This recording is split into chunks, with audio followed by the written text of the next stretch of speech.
नहीं खेल पा रहे हैं अंकुर और सामने हैं टिंकू।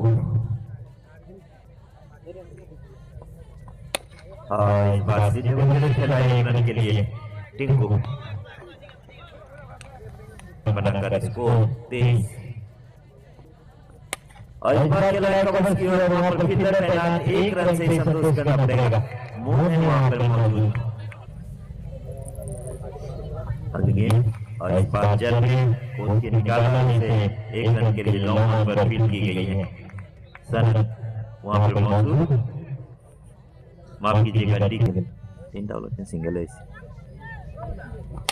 और इस बार सीधे बल्ले से और ये कैच हुआ है। जी हाँ, विकेट मिली है यहाँ पर, बहुत ही शानदार कैच, छलांग लगाते हुए कैच को कंप्लीट किया यहाँ पर दिखे नहीं।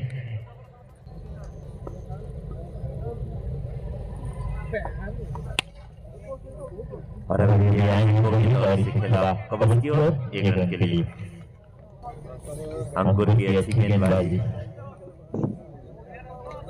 और अब स्ट्राइक पर है टिंकू, इनका बल्ला अच्छा चल रहा है आज के दिन, 15 रन जड़ चुके।